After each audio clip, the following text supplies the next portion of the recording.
Piece TV Bangla, মানবতা সমাধান।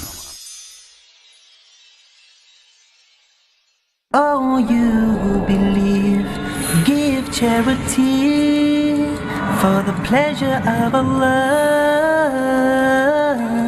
the pleasure of Allah. Oh, you who believe, read the Quran every night of Ramadan, night of Ramadan. Welcome, oh Ramadan. It is Ramadan. It is Ramadan.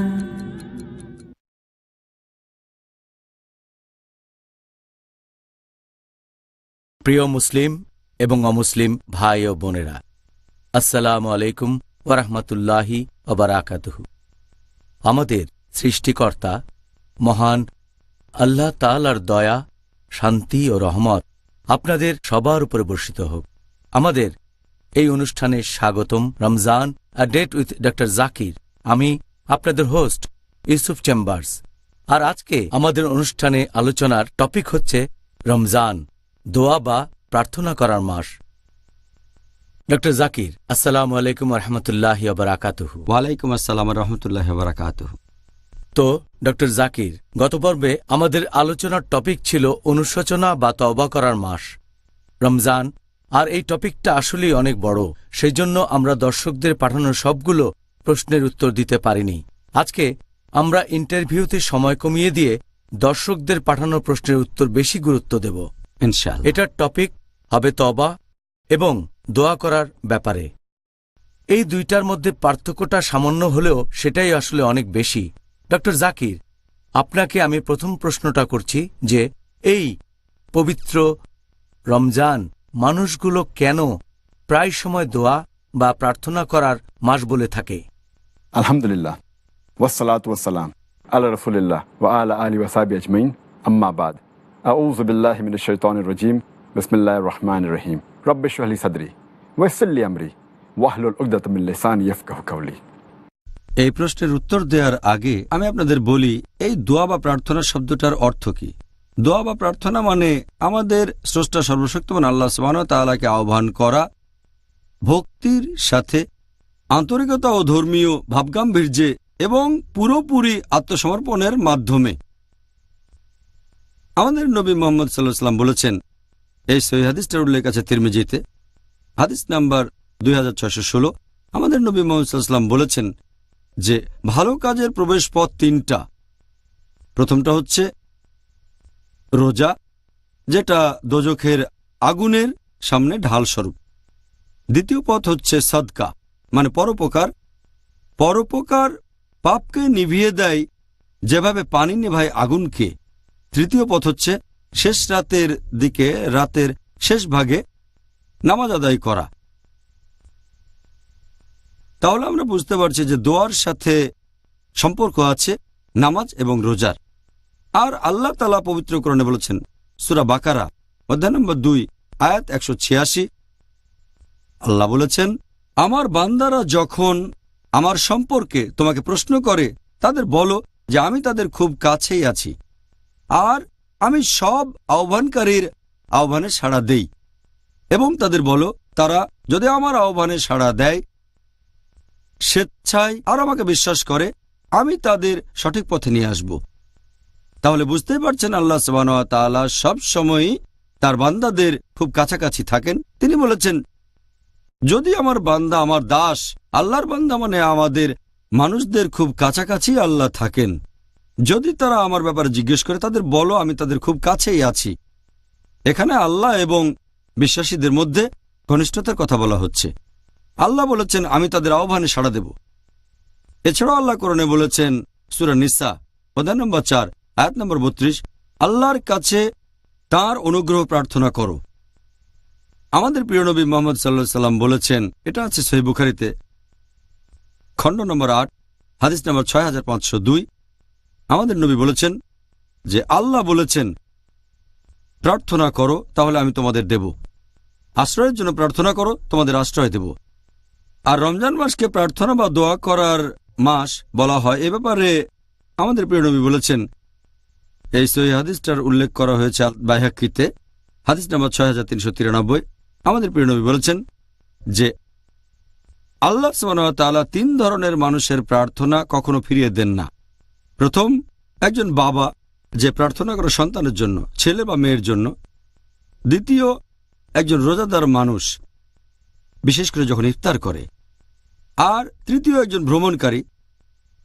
আমাদের প্রিয় নবী মুহাম্মদ সাল্লাল্লাহু আলাইহি ওয়াসাল্লাম আরও বলেছেন, এই সহিহ হাদিসটার উল্লেখ আছে ইবনে মাজায়, হাদিস নাম্বার 1643। নবী বলেছেন যে আল্লাহ সুবহানাহু ওয়া তাআলা তাঁর বান্দাদের দোজখ থেকে রক্ষা করেন প্রতি ঘন্টায় যখন তারা ইফতার করে। এটা তিনি প্রতি রাতেই করেন। আমাদের প্রিয় নবী আরও বলেছেন, এই সহিহ হাদিসটার উল্লেখ আছে সহিহ তারগিবে, হাদিস নাম্বার 988। আল্লাহ সুবহানাহু ওয়া তাআলা রমজান মাসের প্রত্যেক দিন এবং রাতে মুসলিমদের দোজখের আগুন থেকে রক্ষা করেন, আর রমজান মাসের প্রত্যেক দিন এবং রাতে প্রত্যেক মুসলিমের আহ্বানে সাড়া দেন। এখন যেহেতু আল্লাহ সুবহানাহু ওয়া তাআলা তার রোজাদার বান্দাদের আহ্বানে সাড়া দিয়ে থাকেন আর তাদের সম্মান দিয়েছেন, এ কারণে রমজান মাসকে বলা হয় দোয়া বা প্রার্থনার মাস। খুব সুন্দর। তাহলে এই কারণে রমজানকে দোয়া বা প্রার্থনা করার মাস বলা হয়। এবারে আমি আপনাকে যে প্রশ্নটা করব, ডক্টর জাকির, আপনি কি ব্যাখ্যা করে বলবেন যে আল্লাহ তাআলার কাছে দোয়া বা প্রার্থনা করার আদব কায়দাগুলো কি কি? আমাদের মনে রাখতে হবে যে আমরা চাইব শুধু আল্লাহর কাছে, অন্য কারো কাছে না। আল্লাহ পবিত্র কোরআনে বলেছেন সূরা ফাতিহা অধ্যায় নম্বর 1 আয়াত নম্বর 5, ইয়াকা না'বুদু ওয়া ইয়াকা নাস্তাইন, আমরা তোমার ইবাদত করি, শুধু তোমার সাহায্য চাই। আমরা চাইব শুধু আল্লাহর কাছে। আল্লাহ বলেছেন সূরা গাফির অধ্যায় 40 আয়াত নম্বর 60, তোমরা আমাকে ডাকো, আমি তোমাদের ডাকে সাড়া দেব। আপনি আল্লাহ তাআলার কাছে যে কোনো কিছু চাইতে পারেন, হতে পারে ছোট কিছু জিনিস অথবা বড়, সমস্যা নেই, আপনি আল্লাহর কাছে যে কোনো জিনিস চাইতে পারেন। আর এছাড়াও আমরা আল্লাহ তাআলার কাছে কিছু চাইব বিনয়ের সাথে আর নম্রতার সাথে। এটা 3 নম্বর পয়েন্ট। 4 নম্বর পয়েন্ট, যখন আল্লাহর কাছে কিছু চাইব তখন আল্লাহর উপরে ভরসা করব যে ইনশাআল্লাহ আল্লাহ আমাদের দোয়া কবুল করবেন ইনশাআল্লাহ। 5 নম্বর, আমরা আল্লাহকে ডাকবো ভয়ের সাথে, আমাদের থাকবে তাকওয়া, আল্লাহ সুবহানাহু ওয়া তাআলাকে ভয় করব।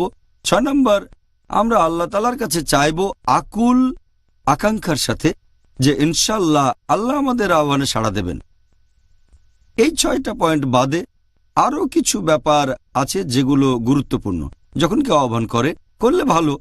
যেমন ধরেন, এ সময় অজু অবস্থায় থাকা উচিত, পাক অবস্থায়। এটা ফরজ না, অজু না থাকা অবস্থাতে আহ্বান করতে পারেন, তবে যদি তখন কোনো ইবাদতের মধ্যে থাকেন এটা করলে ভালো যে অজু থাকবে। 2 নম্বর পয়েন্ট, এটা করলেও ভালো যদি কাবার দিকে মুখ থাকে আহ্বানের সময়, যদিও এটা ফরজ না। 3 নম্বর, সে বারবার আহ্বান করবে আর সে এটা করবে যতবার সম্ভব হয়। 4 নম্বর পয়েন্ট, সে চাইবে আল্লাহ সুবহানাহু ওয়া তাআলার কাছে পুরোপুরি একমুখী হয়ে, আকুল আকাঙ্ক্ষা নিয়ে। আর আমাদের নবী মুহাম্মদ সাল্লাল্লাহু আলাইহি ওয়াসাল্লাম বলেছেন, এই সহিহ হাদিসটার উল্লেখ আছে তিরমিজিতে, হাদিস নাম্বার 3479, যে আমাদের নবী মুহাম্মদ সাল্লাল্লাহু আলাইহি ওয়াসাল্লাম বলেছেন যে মানুষ কিছু চাইবে আল্লাহ সুবহানাহু ওয়া তাআলার কাছে পুরোপুরি একমুখী হয়ে, আর ইনশাআল্লাহ আল্লাহ তার আহ্বানে সাড়া দেবেন। আর আল্লাহ সুবহানাহু ওয়া তাআলা তাকে পছন্দ করেন না যে কিছু চাইবে কিন্তু তার মন তুচ্ছ জিনিস নিয়ে ব্যস্ত থাকে, যার মন একমুখী নয়। এই হচ্ছে আল্লাহর কাছে আমাদের আহ্বান করার বেশ কিছু আদব কায়দা। জাযাকাল্লাহ খায়ের। ডক্টর জাকির, আপনি দোয়া করার আদব কায়দাগুলি সম্পর্কে বললেন। আপনি বেশ কিছু গুরুত্বপূর্ণ টপিকের কথা বললেন, এগুলো আমাদের জানা উচিত। এখন দোয়া করার কোনো আদর্শ সময় বা জায়গা, এরকম কোনো কিছু কি আছে? যদি সময়ের কথা বলেন, একজন মানুষ আল্লাহ তাআলাকে আহ্বান করতে পারে দিন বা রাতের যে কোনো সময়, পুরো 24 ঘন্টা। তবে কিছু সময় আছে যখন করাটা ভালো। যেমন ধরেন, প্রত্যেকবার ফরজ নামাজ শেষ হলে, যেমন ধরেন জুমার নামাজ শেষ হলে, তারপর যখন রোজা আছেন আপনি, বিশেষ করে যখন ইফতার করছেন, আর যখন কেউ প্রার্থনা করছে সিজদা দিয়ে। এছাড়াও করতে পারেন রাতের শেষ ভাগে। আমাদের প্রিয় নবী মুহাম্মদ সাল্লাল্লাহু আলাইহি ওয়াসাল্লাম বলেছেন, এটার উল্লেখ আছে সহিহ মুসলিমে, হাদিস নাম্বার 1655। আমাদের নবী মুহাম্মদ সাল্লাল্লাহু আলাইহি ওয়াসাল্লাম বলেছেন, রাতে 1 ঘন্টা সময় থাকবে, সে সময়ে এমন কোনো মুসলিমই থাকবে না যে ভালো কিছু চাইবে আর সেটা আল্লাহ সুবহানাহু ওয়া তাআলা তাকে দেবেন না। তার মানে রাতে একটা বিশেষ সময়ে আল্লাহ তাআলার কাছে মুসলিমরা যাই কিছু চাক না কেন আল্লাহ সেগুলো দেবেন। আমাদের প্রিয় নবী আরো বলেছেন, এটার উল্লেখ আছে সহিহ মুসলিমে, হাদিস নাম্বার 1657, যে আল্লাহ সুবহানাহু ওয়া তাআলা নিচের আসমানে নেমে আসেন যখন রাতের 1/3 শেষ হয়, আর তখন তিনি বলেন, আমি তোমাদের প্রভু, আমি তোমাদের প্রভু। এমন কেউ কি আছে যে আমাকে ডাকবে আর আমি তার ডাকে সাড়া দেব? কেউ কি কিছু চাইবে, আমি তাকে সেটা দেব? কেউ কি আছে যে ক্ষমা প্রার্থনা করবে আর আমি ক্ষমা করে দেব? তাহলে আহ্বান করার একটা ভালো সময় রাতের শেষ ভাগ, যখন আল্লাহ তাআলা নেমে আসেন। এই হাদিসটা তারপর আরো বলছে যে আল্লাহ এই প্রশ্নগুলো করতে থাকেন যতক্ষণ না ভোর হয়। তাহলে আহ্বান করার একটা ভালো সময়, সেটা হলো রাতের শেষ ভাগ, ভোরের ঠিক আগে। সুবহানাল্লাহ। ঘুম থেকে উঠে নামাজ, এটা তো পড়ব রাতের শেষ ভাগে, তার মানে এই নামাজটা তাহাজ্জুদ, যেটা আমরা পড়ি রাতের শেষ তৃতীয়াংশে অথবা মধ্যরাতে পড়ি। আর আহ্বান করার জায়গার কথা যদি বলেন, আমরা আহ্বান করতে পারি যে কোনো জায়গায়। আমাদের নবী মুহাম্মদ সাল্লাল্লাহু আলাইহি ওয়াসাল্লাম বলেছেন, এটা উল্লেখ আছে সহিহ বুখারীতে, খণ্ড নম্বর 1, বুক অফ সালাত, হাদিস নম্বর 438, যে আল্লাহ সুবহানাহু ওয়া তাআলা আমার এবং বিশ্বাসীদের জন্য পুরো পৃথিবীকে বানিয়েছেন ইবাদতের স্থান। পৃথিবীর যে কোনো জায়গা থেকে আল্লাহ তাআলার ইবাদত করতে পারেন, তবে তারপরও এমন কিছু জায়গা আছে যদি আহ্বান করেন কোনো মসজিদে, সবচেয়ে ভালো। আর সব মসজিদের মধ্যে সেরা হচ্ছে হারামাইন শরীফ। প্রথমে হচ্ছে মক্কা, বাইতুল্লাহ, দ্বিতীয় হলো মদিনার মসজিদে নববী। মাশাআল্লাহ। আমরা এখন যদি ওখানে থাকতে পারতাম ইনশাআল্লাহ পরবর্তীতে। ইনশাআল্লাহ। ভাই ও বোনেরা, কোথাও যাবেন না, আবারও দেখা হবে একটা বিরতির পরে। It is Ramadan. رمضان قد أهل بالصيام وأطل. আসসালামু আলাইকুম ওয়া রাহমাতুল্লাহ। আমি মোহাম্মদ হাশিম মাদানী, পিস টিভি বাংলার পক্ষ থেকে, আমার পক্ষ থেকে সকল মুসলিম ভাইদের জানাচ্ছি মাহে রমজানের মুবারকবাদ।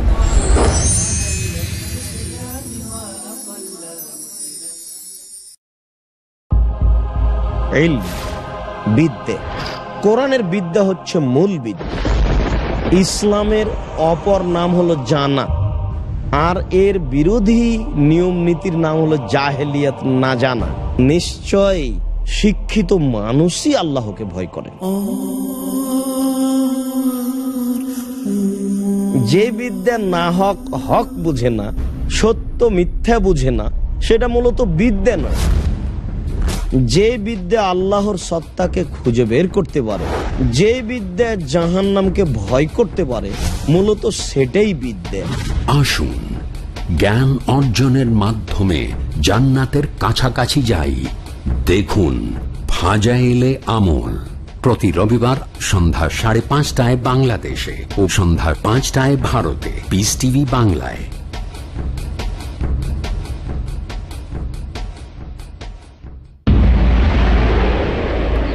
ডাক্তার জাকিরের আন্তরিক বার্তা, সবচেয়ে লাভজনক ব্যবসা।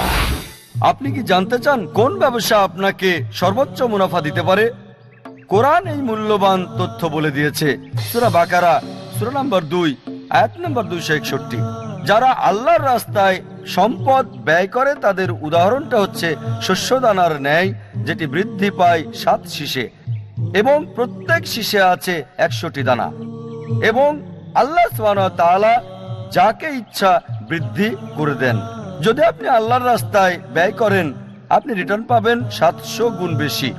ব্যবসায়িক ভাষায় আপনি তাহলে সেখানে পাবেন 70,000%। আর কোন ব্যবসা আপনাকে এর চেয়ে বেশি মুনাফা দিতে পারবে?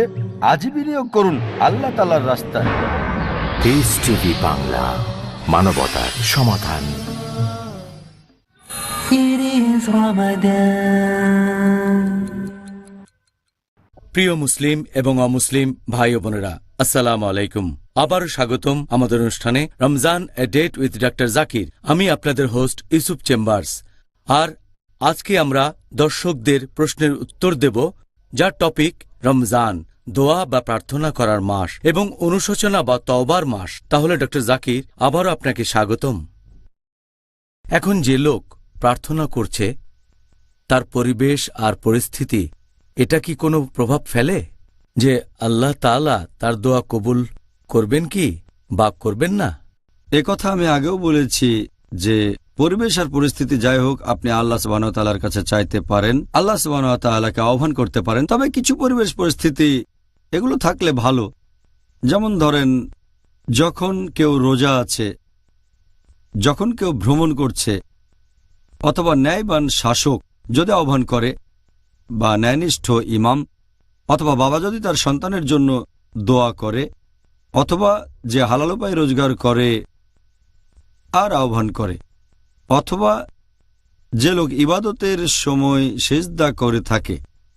আমাদের প্রিয় নবী মুহাম্মদ সাল্লাল্লাহু আলাইহি ওয়াসাল্লাম বলেছেন, এই সহিহ হাদিসটার উল্লেখ আছে তিরমিজিতে, বুক অব সাপ্লিকেশনস, হাদিস নাম্বার 3598। নবী বলেছেন, 3 ধরনের লোকের প্রার্থনা ফিরিয়ে দেওয়া হয় না। 1 নম্বর, একজন ন্যায়নিষ্ঠ শাসক বা ইমাম।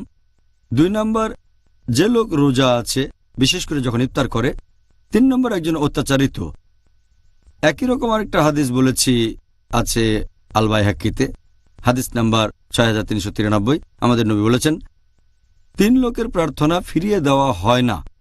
বাবা যখন সন্তানের জন্য প্রার্থনা করে, একজন রোজদার বিশেষ করে যখন ইফতার করে, আর কোনো ভ্রমণকারী যখন প্রার্থনা করে।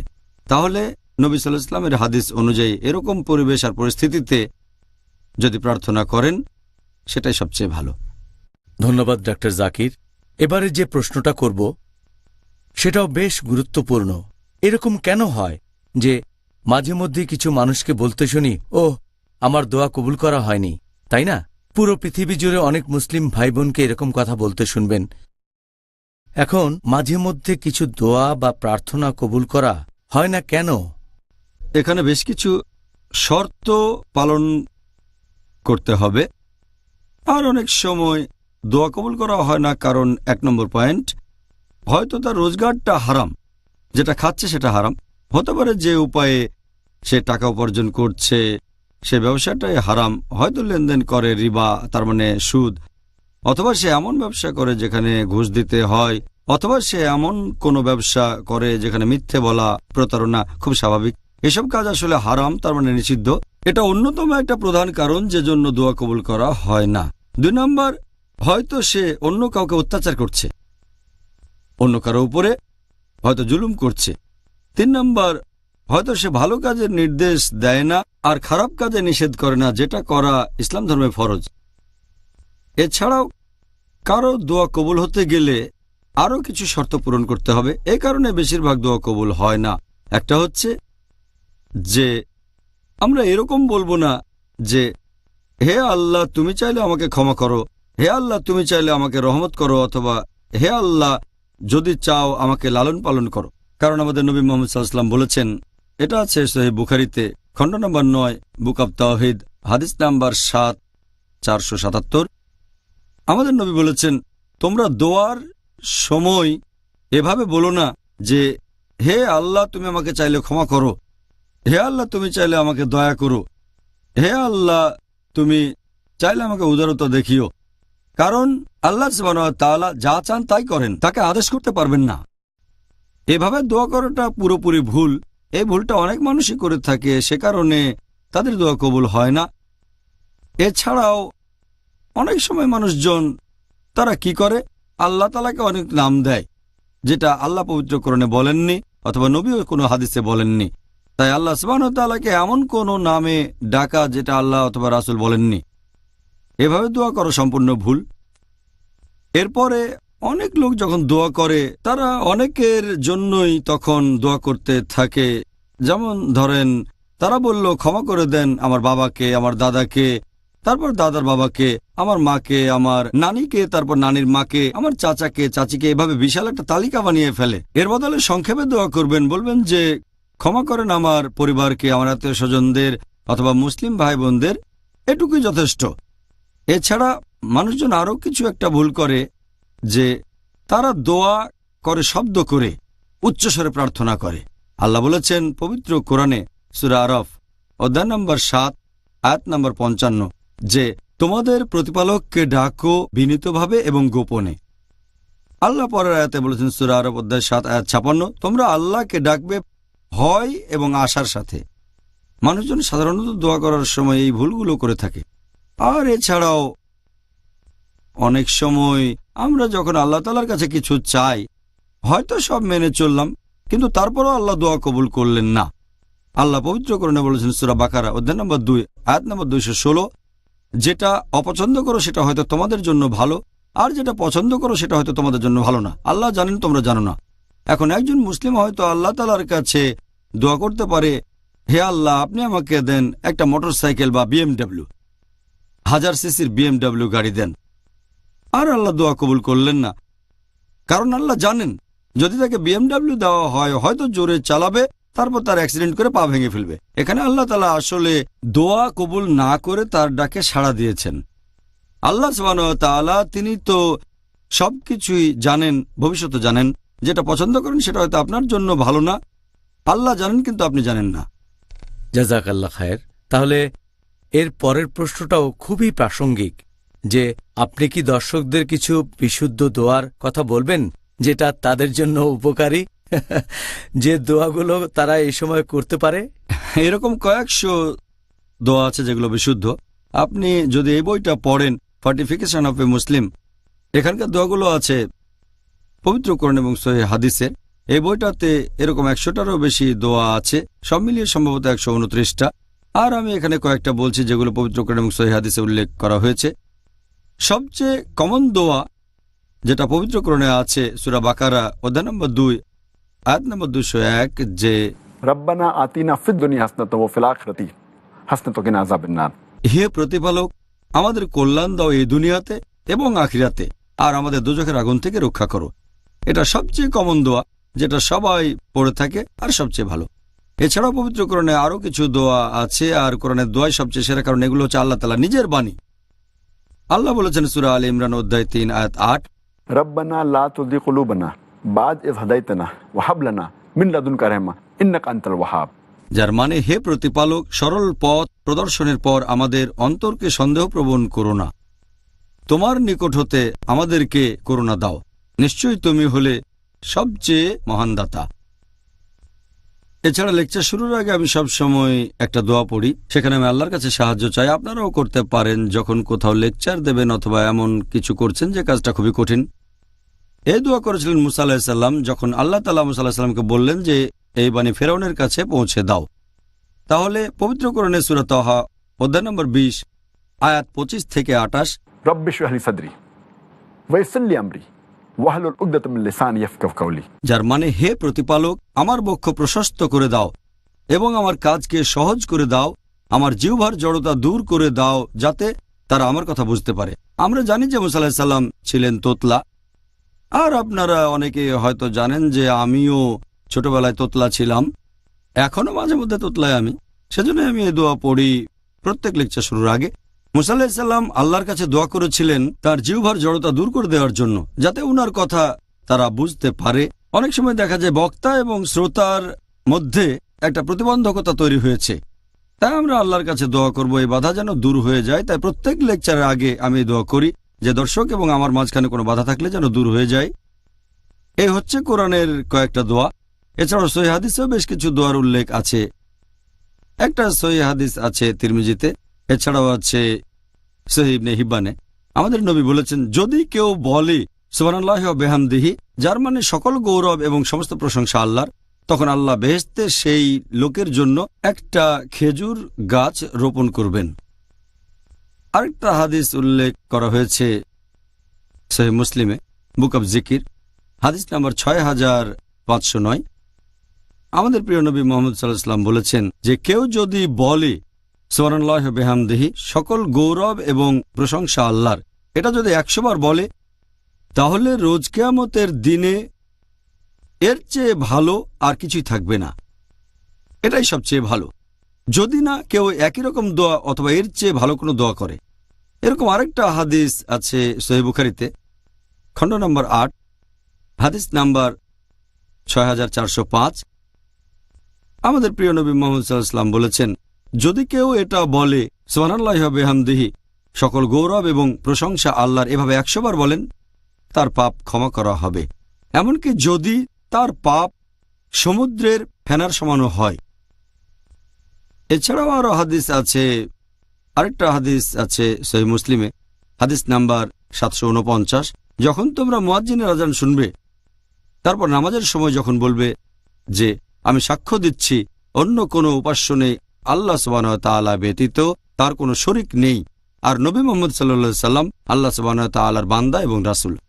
আমি আমার প্রভুকে নিয়ে সন্তুষ্ট, মানে আল্লাহ সুবহানাহু ওয়া তাআলা, আমি আমার নবীকে নিয়ে সন্তুষ্ট মুহাম্মদ সাল্লাল্লাহু আলাইহি সাল্লাম এবং আমার দ্বীন ইসলাম নিয়ে। যদি কেউ এই কথাগুলো বলে, তার পাপ ক্ষমা করা হবে।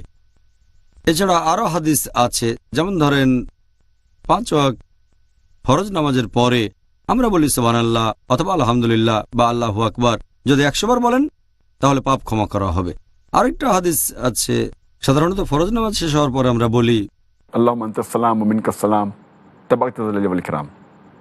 আর ভ্রমণের সময় যদি থাকেন কোনো যানবাহনে, যেমন প্লেনে অথবা গাড়িতে ইত্যাদি, আর আমাদের নবী যে দোয়াটা পড়তেন যে সুবহানাল্লাযী সাখারা লানা হাযা ওয়া মা কুন্না লাহু মুকরিনিন ওয়া ইন্না ইলা রাব্বিনা মুনকালিবুন।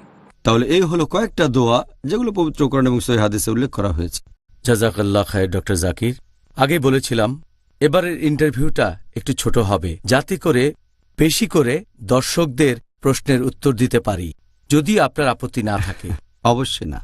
ভাই ও বোনেরা, আবার দেখা হবে বিরতির পরে। আমরা উত্তর দেব আপনাদের প্রশ্নের, দর্শকদের, যার টপিক রমজান, দোয়া বা প্রার্থনার মাস আর তওবার মাস। তাহলে কোথাও যাবেন না, এই বিরতির পর আবারও দেখা হবে। It is Ramadan.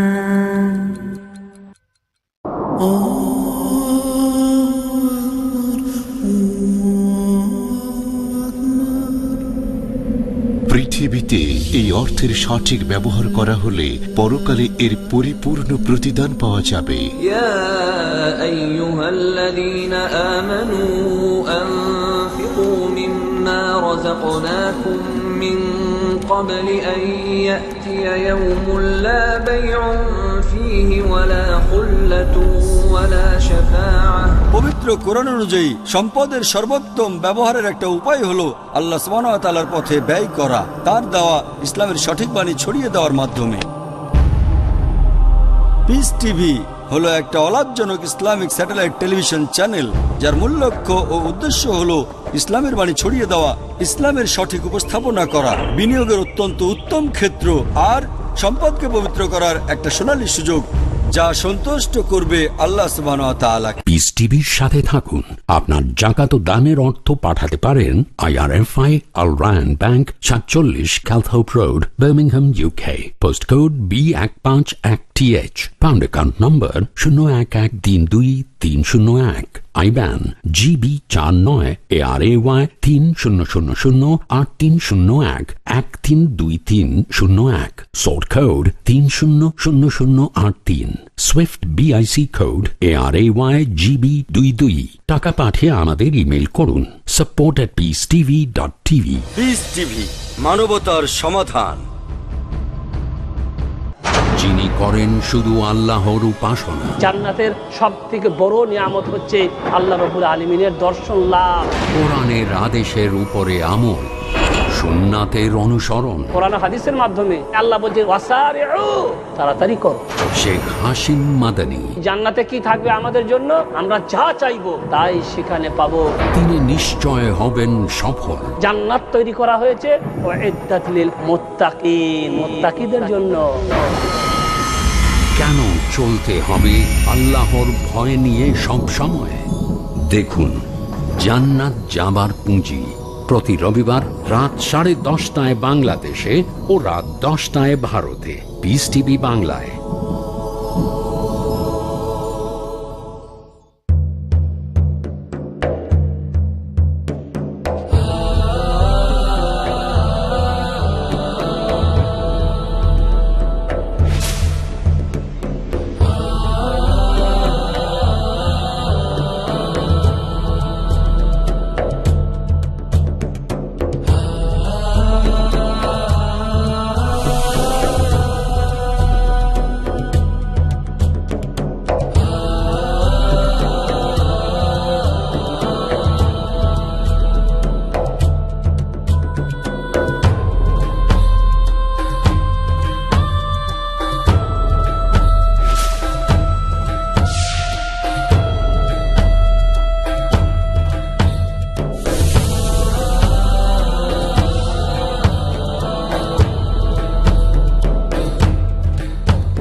বাংলা, মানবতা সমাধান। It is Ramadan. প্রিয় মুসলিম এবং অমুসলিম ভাই ও বোনেরা, আসসালামু আলাইকুম। আবারও স্বাগতম আমাদের অনুষ্ঠানে রমজান এ ডেট উইথ ডক্টর জাকির। আমি আপনাদের হোস্ট ইউসুফ চেম্বার্স। আর আজকে আমরা দর্শকদের প্রশ্নের উত্তর দেব, যার টপিক রমজান, দোয়া বা প্রার্থনা করার মাস এবং অনুশোচনা বা তওবার মাস। তাহলে ডক্টর জাকির, আবারও আপনাকে স্বাগতম। আমরা এবার দর্শকদের কাছ থেকে পাওয়া গুরুত্বপূর্ণ কিছু প্রশ্ন নিয়ে আলোচনা করব। 1 নম্বর করেছেন একজন দর্শক যে আল্লাহর ফজল শব্দটার অর্থ আমরা যখন বলি হে আল্লাহ আমাদেরকে তুমি দান করো তোমার করুণা থেকে ফজল, তার মানে কি এখানে আমরা বিশেষ করে সম্পদের কথা বলছি? এই ফজল শব্দটার মানে হচ্ছে আল্লাহ সুবহানাহু ওয়া তাআলার করুণা বা সাহায্য, আল্লাহ সুবহানাহু ওয়া তাআলার ফজল। তবে শাব্দিকভাবে এই ফজল শব্দের মানে হচ্ছে অতিরিক্ত। এর মানে আপনি কাউকে কোনো কিছু দিচ্ছেন কোনো রকম পেমেন্ট ছাড়াই। আর যখন আমরা বলি এটা আল্লাহ তাআলার ফজল, তখন বলি যে হাজা মিন ফজলে রাব্বি, এটা আল্লাহ সুবহানাহু ওয়া তাআলার ফজল, এটা আল্লাহ সুবহানাহু ওয়া তাআলার করুণা এবং সহযোগিতা। এর মানে যে মানুষটা এই ফজল পাচ্ছে এটা আসলে ঠিক তার প্রাপ্য না। আল্লাহ সুবহানাহু ওয়া তাআলা দয়া এবং করুণা করে এই জিনিসগুলো দিয়েছেন। তাহলে যখন আমরা বলি যে এটা আল্লাহ সুবহানাহু ওয়া তাআলার ফজল, আমরা আসলে বলতে চাচ্ছি যে আল্লাহ সুবহানাহু ওয়া তাআলা আমাদের অনেক ভালো জিনিস দিয়েছেন। এটা হতে পারে কোনো সম্পদ, আবার নাও হতে পারে, হতে পারে একটা ভালো বাড়ি অথবা ভালো গাড়ি, হতে পারে যে কোনো কিছু।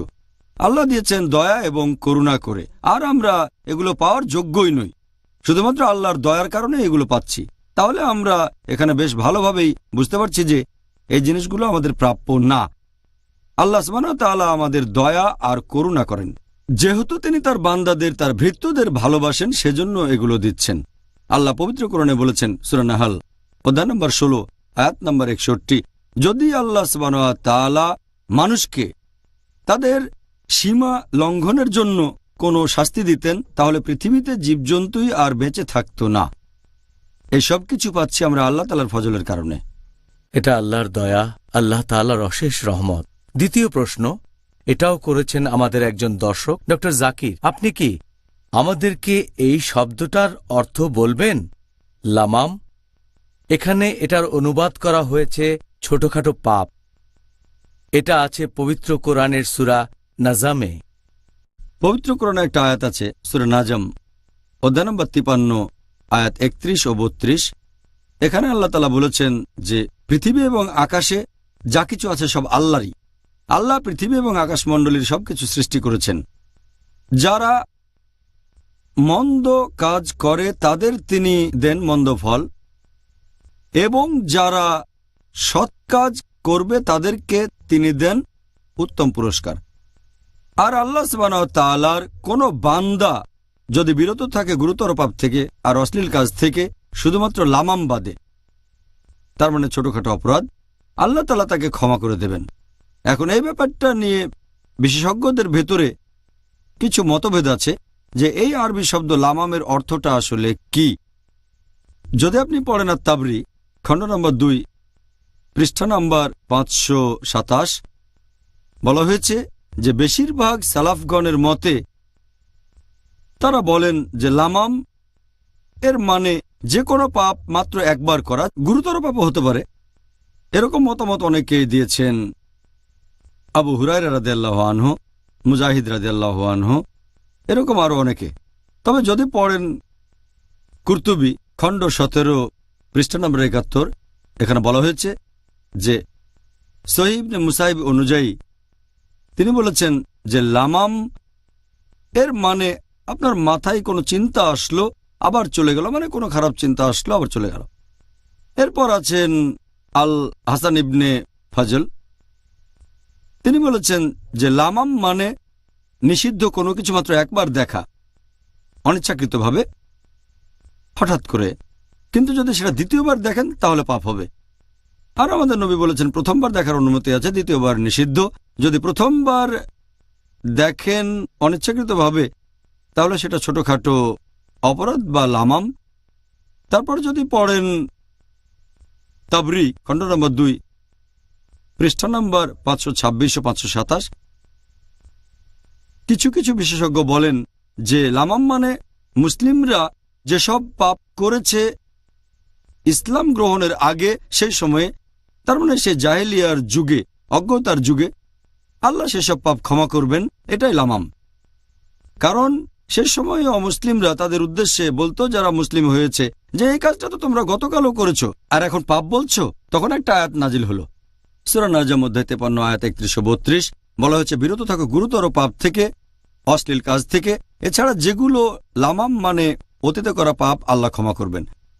তবে বিশেষজ্ঞগণের বেশিরভাগই এরকম কথা বলেন যে লামাম মানে ছোটখাটো পাপ, ছোট অপরাধ। এরপর আপনি যদি ইমাম রাগিবের মতামত দেখেন, তিনি বলেছেন যে লামাম মানে ছোটখাটো অপরাধ। একটা হাদিস আছে সহিহ বুখারীতে, খণ্ড নম্বর 8, হাদিস নম্বর 6243, ইবনে আব্বাস রাদিয়াল্লাহু আনহু তিনি বলেছেন যে লামাম শব্দের একটা অর্থ তিনি শুনেছিলেন শুধুমাত্র আবু হুরায়রা রাদিয়াল্লাহু আনহুর কাছে। তিনি বলেছিলেন যে আল্লাহর রাসূল বলেছিলেন যে প্রত্যেক আদম সন্তান ব্যভিচারের পাপের ভাগী, তারা অবশ্যই এটা করবে। চোখের ব্যভিচার মানে খারাপ চিন্তা নিয়ে তাকানো, এটা নিষিদ্ধ। জিহ্বার ব্যভিচার কথার মাধ্যমে। তারপর মানুষের মনে যে আকাঙ্ক্ষা আছে, বিভিন্ন ইচ্ছা, এরপর তার গোপনাঙ্গ সাড়া দেবে বা অসম্মতি জানাবে। তাহলে লামাম শব্দের অর্থ নিয়ে বিশেষজ্ঞগণের ভেতরে মতভেদ দেখা গেছে। এছাড়া আপনি যদি পড়েন ইমাম আন-নাওভীর মতে, তিনি বলেছেন যে লামাম মানে মানুষের যে কাজটা করতে ইচ্ছা হয় কিন্তু করে না, বা করার কথা চিন্তা করে কিন্তু শেষ পর্যন্ত করে না, সে কাজটা করতে চাই কিন্তু করে না, এগুলো ছোটখাটো পাপ। এছাড়াও কিছু বিশেষজ্ঞ বলেন এগুলো নির্দিষ্ট কিছু ছোট পাপ। কিন্তু কুরতুবীর কথা অনুযায়ী খণ্ড নম্বর 17 পৃষ্ঠা নম্বর 70 যে লামাম মানে ছোটখাটো পাপ, ছোট অপরাধ। ইনশাআল্লাহ আল্লাহ এগুলো ক্ষমা করবেন। তারা এখানে কোরআনের রেফারেন্স দিচ্ছেন সূরা নিসা অধ্যায় 4 আয়াত 31, যে তোমরা যদি গুরুতর পাপ থেকে বিরত থাকো আল্লাহ তোমাদের লঘু পাপ মোচন করবেন।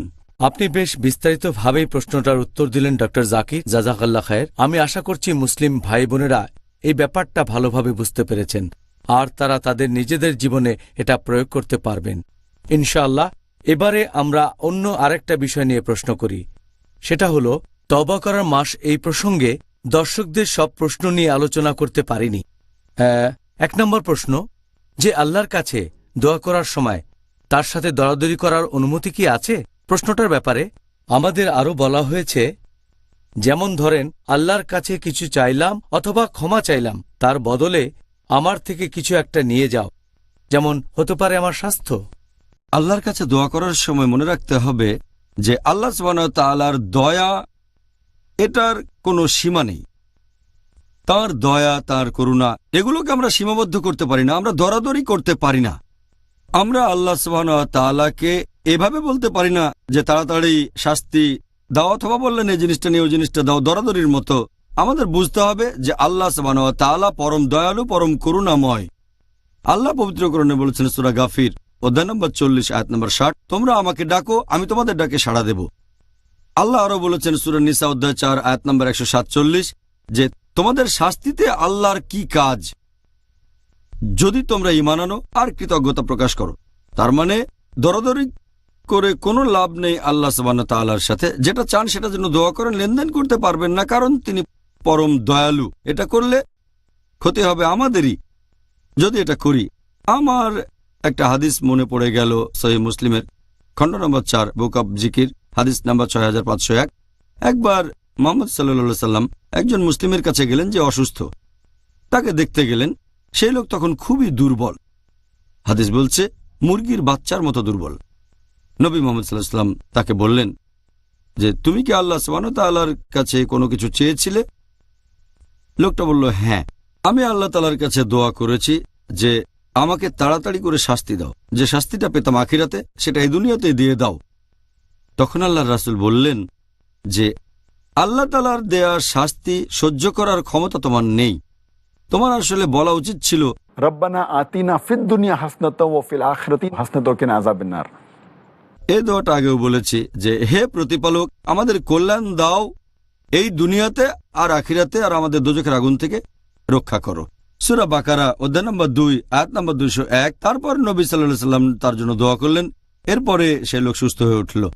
তাহলে আমাদেরকে এটা বুঝতে হবে যে আল্লাহ সুবহানাহু ওয়া তাআলার দয়া করুণার কোনো সীমা নেই। আমরা যে পাপই করি না কেন, অতীতে করা পাপগুলো যাই হোক না কেন, সবসময় আল্লাহ সুবহানাহু ওয়া তাআলার কাছে আমরা ক্ষমা চাইতে পারি, আর তিনি হলেন পরম দয়ালু, পরম করুণাময়।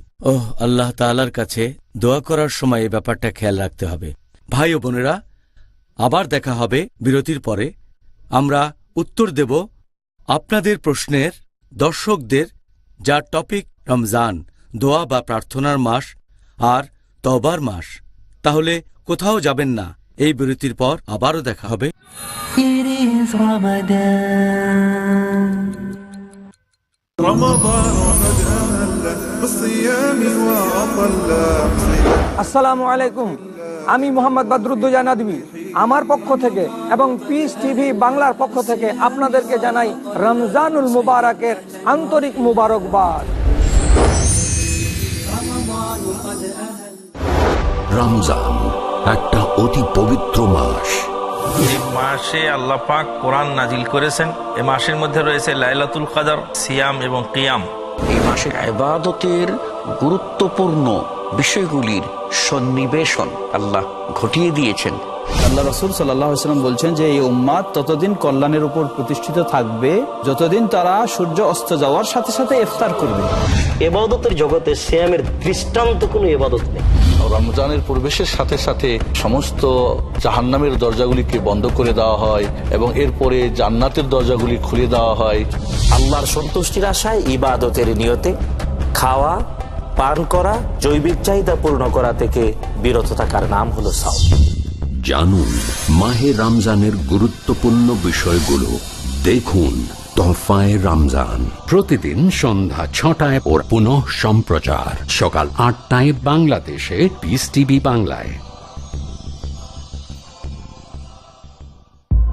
আমরা ইসলামকে কিভাবে অনুসরণ করব? পবিত্র কুরআন এবং সহিহ হাদিস, অন্য কিছুই নয়। তোমরা বিভিন্ন দলে বিভক্ত হইও না। ইমাম মালিকের অন্ধ অনুসরণ করো না, ইমাম শাফির অন্ধ অনুসরণ করো না, ইমাম নাখি, ইমাম আউজাই তাদের অন্ধ অনুসরণ করো না। তাহলে কি মানব, কিভাবে মানব? সর্বোত্তম কিতাব হলো আল্লাহর কিতাব, সর্বোত্তম পথ হলো রাসূল সাল্লাল্লাহু আলাইহি ওয়াসাল্লামের পথ। মুজাফফর বিন মহসিনের সঙ্গে দেখুন শরিয়াত মানার পদ্ধতি। পরবর্তী অনুষ্ঠান পিস টিভি বাংলায়। It is Ramadan.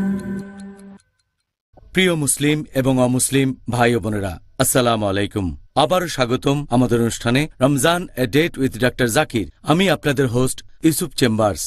আর আজকে আমরা দর্শকদের প্রশ্নের উত্তর দেব, যার টপিক রমজান, দোয়া বা প্রার্থনা করার মাস এবং অনুশোচনা বা তওবার মাস। তাহলে ডক্টর জাকির, আবারও আপনাকে স্বাগতম। দ্বিতীয় প্রশ্ন রমজানের ব্যাপারে, তওবা করার মাস প্রসঙ্গে। এখানে প্রশ্নকারী বলেছেন, আমি আল্লাহ তাআলার কাছে দোয়া করার সময় কি অন্য লোকের পাপের জন্য ক্ষমা চাইতে পারব? আর যদি এর অনুমতি থাকে তাহলে সেটা কিভাবে করব? এটা যে করতে পারবেন শুধু তাই নয়, আমাদেরকে বলা হয়েছে যখন দোয়া করবে তখন অন্যান্য মুসলিমদের জন্য দোয়া করবে, অন্যান্য মুসলিম ভাই বোনদের জন্য।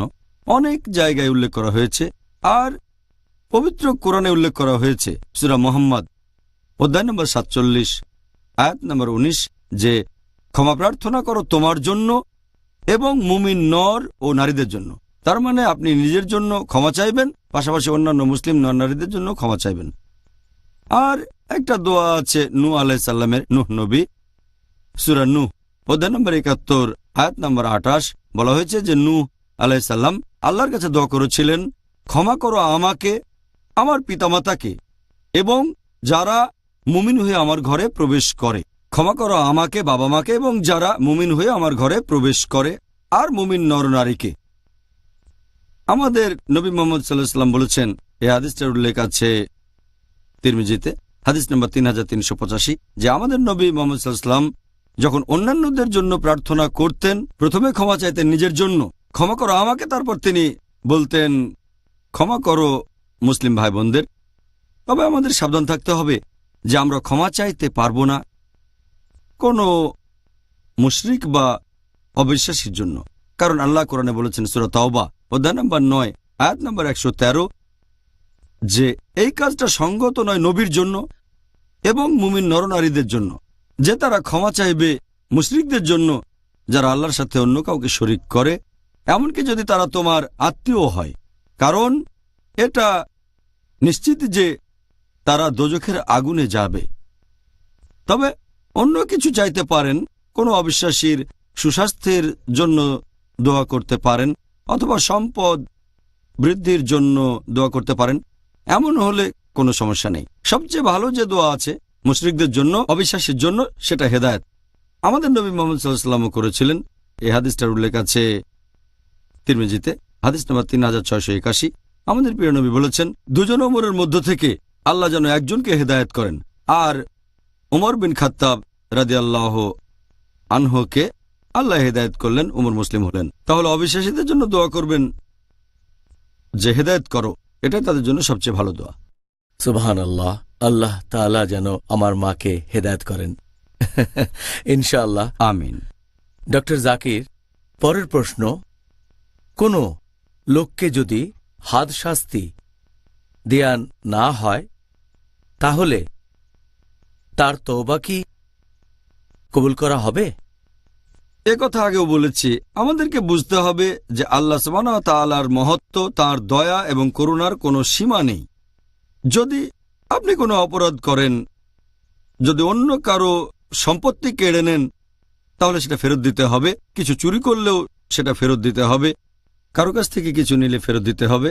তবে যদি শুধু হয় আপনার এবং আল্লাহর ব্যাপার, তখন আপনি কখনোই হতাশ হবেন না, কখনোই ভাববেন না যে আল্লাহ ক্ষমা করবেন না। আপনি যে ধরনের পাপই করেন, হতে পারে সবচেয়ে গুরুতর পাপ, যদি অনুশোচনা করেন আন্তরিকভাবে, গত পর্বে এটা নিয়ে বলেছিলাম, আল্লাহ যে কোনো পাপ ক্ষমা করবেন। কিন্তু যদি অন্য মানুষের কোনো ক্ষতি করে থাকেন, তাহলে সেখানে আপনাকে ক্ষতিপূরণ দিতে হবে।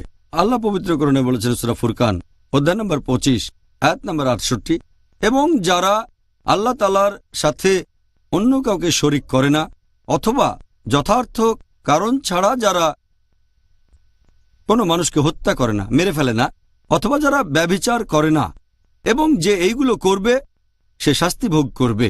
তারপর আল্লাহ বলেছেন এর পরের আয়াতে সূরা ফুরকান অধ্যায় 25 আয়াত নম্বর 70, এবং যারা ঈমান আনে, তওবা করে এবং সৎ কাজ করে, আল্লাহ সুবহানাহু ওয়া তাআলা তাদের পাপ পরিবর্তন করে দেবেন, খারাপ কাজগুলোকে বদলে দেবেন ভালো কাজ দিয়ে।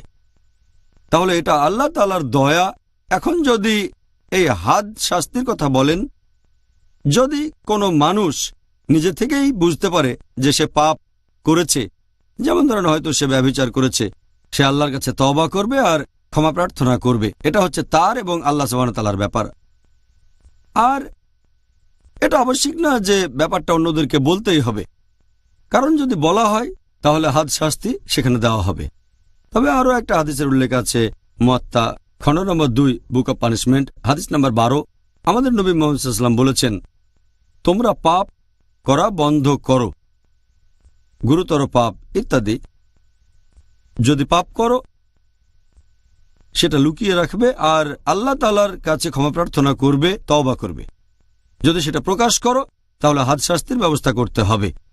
তার মানে যদি সেই পাপের কথা জানেন দেশের সুলতান অথবা দেশের শাসক অথবা একজন কাজী বা বিচারক, তখন সেই ব্যক্তির জন্য এটা আবশ্যিক হয়ে যায়, তিনি হাদ শাস্তির ব্যবস্থা করবেন, পাথর ছুঁড়ে মৃত্যুদণ্ড যদি ব্যভিচার করে, অথবা এমন কোনো পাপ যেখানে শাস্তি হচ্ছে মৃত্যুদণ্ড। তবে যদি অজানা থাকে আর যে পাপটা করেছে অন্য কারো ক্ষতি করে থাকলে ক্ষতিপূরণ করে দেবে সেটা। তবে যদি সেটা হয় শুধুমাত্র তার এবং আল্লাহর ব্যাপার, তাহলে সে ক্ষমা প্রার্থনা করবে, আল্লাহর কাছে তওবা করবে, পাপটা লুকিয়ে রাখবে। এটা আবশ্যিক না যে কোনো লোক তওবা করলেই তাকে হাদ শাস্তি দিতে হবে। তবে আমাদের সামনে উদাহরণ আছে, মাইজ ইবনে মালিক, তিনি তওবা করেছেন আর স্বেচ্ছায় আল্লাহর খাতিরে মৃত্যুদণ্ড মেনে নিয়েছেন, আল্লাহ ক্ষমা করেছেন। আর নবী বলেছেন এই ক্ষমা মদিনার লোকজনের মাঝে ভাগ করে দিলে তারা সবাই ক্ষমা পেয়ে যেত। তবে সাধারণভাবে এটা আবশ্যিক না যে তওবা করার জন্য কাউকে করবেন।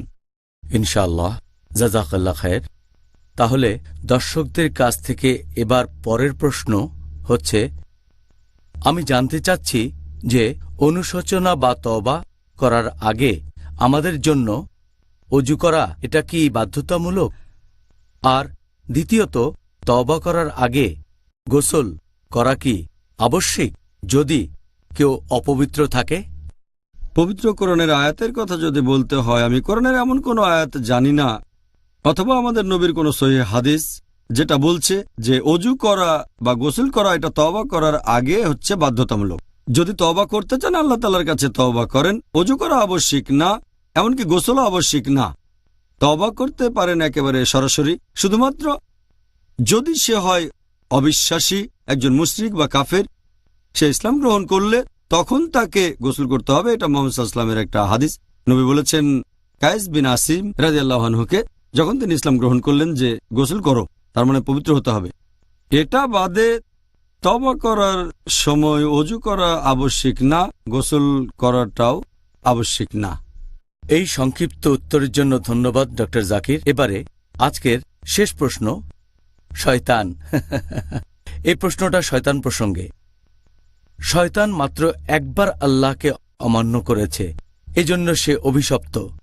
মানুষ আল্লাহকে অমান্য করার পরও আল্লাহ মানুষকে ক্ষমা করেন, তিনি ক্ষমা করেন যদি মানুষ তওবা করে।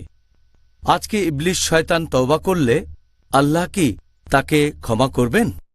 যদি পবিত্র কোরআন পড়েন, আদম আলাইহিস সালাম এবং ইবলিসের গল্প কোরআনের বেশ কয়েক জায়গায় বলা হয়েছে। সূরা বাকারা অধ্যায় 2, সূরা আরফ অধ্যায় 7, সূরা হিজর অধ্যায় 15, সূরা কাফ অধ্যায় 18, অনেক জায়গায়। যদি আপনারা সেই গল্পটা পড়েন, সেখানে আদম আলাইহিস সালাম যখন তিনি তার ভুল বুঝতে পারলেন, আল্লাহর কাছে তওবা করলেন, আল্লাহ তখনই তাকে ক্ষমা করে দিলেন। এছাড়া হাওয়া আলাইহিস সালামকে আল্লাহ ক্ষমা করলেন। তবে যদি আপনি ইবলিসের গল্পটা দেখেন ভালো করে, এটা আছে কোরআনে সূরা আরফ অধ্যায় 7 আয়াত 14। ইবলিস যখন আল্লাহকে অমান্য করলো, আল্লাহ বললেন যে আমি ফেরেশতাদের বললাম তোমরা আদমকে সেজদা করো, সবাই সেজদা করলো ইল্লা ইবলিস, ইবলিস বাদে। এটা আছে সূরা বাকারা অধ্যায় 2, সূরা আরফ অধ্যায় 7। তবে আল্লাহর কাছে তওবা করার বদলে ইবলিস বলল, এটা আছে সূরা আরফ অধ্যায় 7 আয়াত 14, যে পুনরুত্থানের দিবস পর্যন্ত তুমি আমাকে অবকাশ দাও। এখানে অবকাশ মানে আমার শাস্তিটা তুমি দেরিতে দাও, আমাকে একটু অবকাশ দাও, তারপর দেখো কি করি। সে আল্লাহ তাআলাকে চ্যালেঞ্জ করেছে, চ্যালেঞ্জ করলাম। আল্লাহ বলেন সূরা আরফ অধ্যায় 7 আয়াত 18, ইবলিসকে অবকাশ দিয়ে তিনি বললেন যে মানুষের মধ্যে যারা তোমাকে অনুসরণ করবে আমি তোমাদের সকলকে দিয়ে জাহান্নাম পূর্ণ করব। এখন ইবলিসের তওবা বা অনুশোচনা করার কোনো প্রশ্নই আসবে না, কারণ আল্লাহ আরো বলেছেন সূরা হিজর অধ্যায় 15 আয়াত 34 যে ইবলিস হচ্ছে অভিশপ্ত। আল্লাহ তাআলা ভবিষ্যৎ সম্পর্কে জানেন যেগুলো দেখা যায় না, তাই আল্লাহ আগে থেকে জানেন যে এই ইবলিস কখনোই তওবা করবে না। আল্লাহ পবিত্র কোরআনে বলেছেন সূরা বাকারা অধ্যায় 2 আয়াত 7 ও 8, আল্লাহ বলেছেন আল্লাহ তাদের হৃদয় মোহর করে দিয়েছেন যারা হচ্ছে কাফির, এবং তারা কখনোই সরল পথে আসবে না। এছাড়াও আরো উদাহরণ আছে যে আল্লাহ তাআলা বলেছেন সূরা লাহাব সম্পর্কে, যে ছিল খুব বড় একজন শত্রু আমাদের প্রিয় নবীর। আল্লাহ একথা আগেই বলেছেন সূরা লাহাবে, তিনি বলেছেন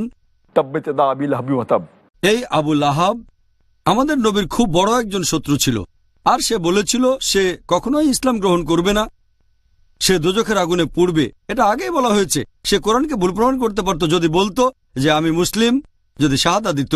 10 বছর সময় পেয়েছিল, কিন্তু সে মুসলিম হয়নি। আল্লাহ জানতেন সে তওবা করবে না। কিভাবে আল্লাহ সুবহানাহু ওয়া তাআলা জানেন ইবলিস কখনোই তওবা করবে না, সেজন্য তিনি বলেছেন নিশ্চয়ই ইবলিস তোমাদের প্রকাশ্য শত্রু। আল্লাহ কোরআনে বলেছেন সূরা বাকারা অধ্যায় 2 আয়াত 167 যে হে মানুষ জাতি, সাবধান থাকো খুতুওয়াতুশ শয়তানের ব্যাপারে, মানে শয়তানের পদচিহ্ন, কারণ নিশ্চয়ই সে তোমাদের এক প্রকাশ্য শত্রু।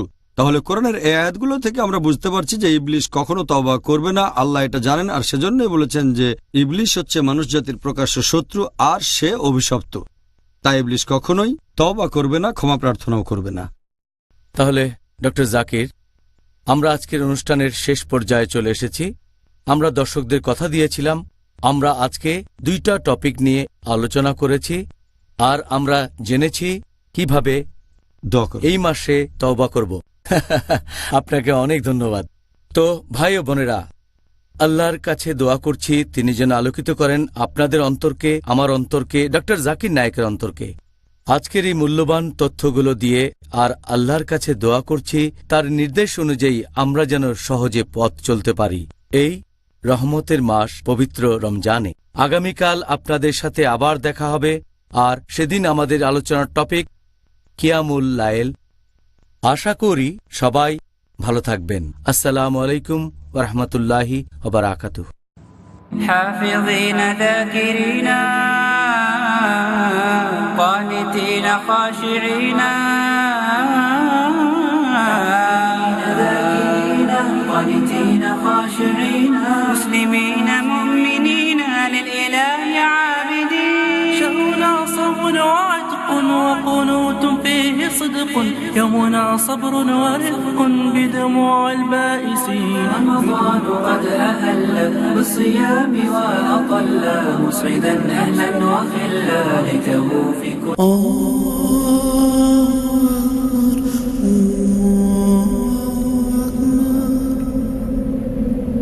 أشهد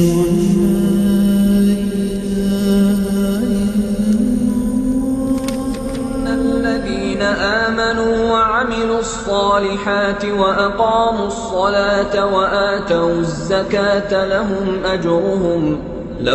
أجرهم عند ربهم ولا خوف عليهم ولا هم يحزنون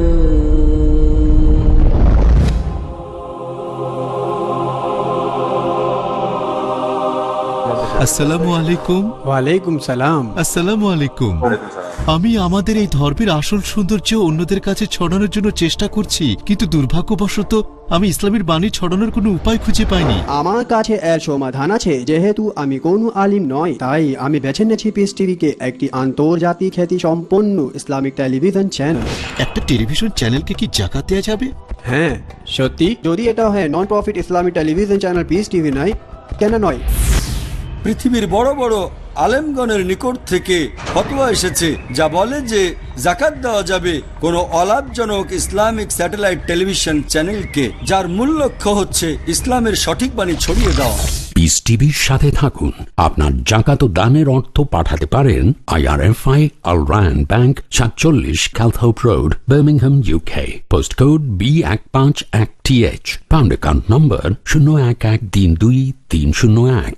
IBAN GB49 ARAY 30008301 132301. Sort code 300083. Swift BIC code ARAY GB22। টাকা পাঠিয়ে আমাদের ইমেল করুন support@